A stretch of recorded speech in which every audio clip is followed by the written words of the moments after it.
The political realities in the post-Reconstructed South were as follows. Racial violence had declined since the heyday of the Klan and the White Leagues. The conservative white supremacists who ruled the South during the 1880s were hardly enlightened by modern standards, but their racism was less virulent than that of the next generation of Southern politicians. Although never allowed to exercise as much power as during Reconstruction, blacks continued to vote and to hold office in considerable numbers during the 1880s and into the 1890s. Republican strength in the Upper South was impressive, but wherever black majorities threatened to exercise real power that might affect state politics, Southern Democrats reacted forcefully. In a fair vote, at least South Carolina, Mississippi, and Louisiana would probably have gone Republican. But these were precisely the states that recorded the smallest Republican totals after 1876. Because the threat to white supremacy was the greatest there, the whites took the strongest steps there to eliminate the threat. South Carolina passed an 8-box law in 1882 that required voters to deposit votes for various offices in separate ballot boxes. This was in effect a literacy test that disenfranchised many black voters. Georgia required the payment of a poll tax. Several states passed registration laws that discouraged blacks from voting.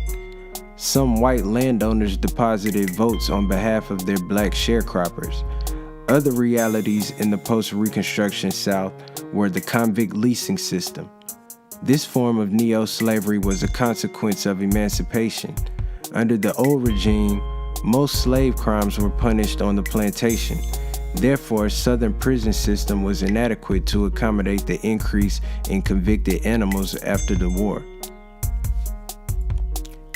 Therefore, the Southern prison system was inadequate to accommodate the increase in convicted criminals after the war. Most states began leasing convicts to private contractors, coal mining farms, railroad construction companies, planters, and so on. This practice proved so commercially lucrative that the post-war Reconstruction regimes expanded it. The state saved money on the cost of housing and feeding prisoners. The state also received income for leasing them. The lessees obtained cheap labor who they could work like slaves. The system was good for everyone except the convicts. The cruelty and exploitation they suffered soon made convict leasing a national scandal. 90% of the convicts were black. This was a result of discriminatory law enforcement practices and redeemer labor laws that looked suspiciously like the black codes. The convicts were ill-fed and clothed, victimized by sadistic guards, and worked almost to death. The death rate among Mississippi convicts in the 1880s was about 11%. In Arkansas, the death rate was around 25%. A group of South Carolina convicts building a railroad had a death rate of about 50%.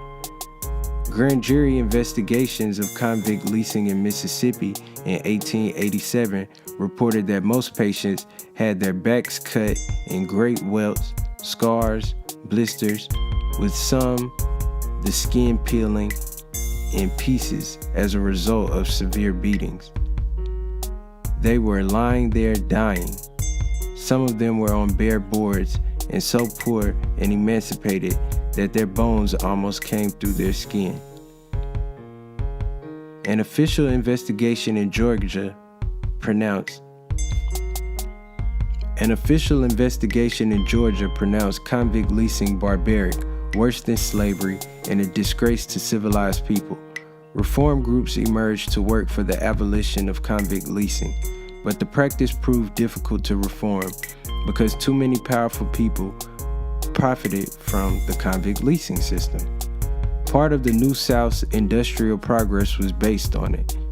Only in the first 2 decades of the 1900s did Southern reformers gradually manage to overturn the system.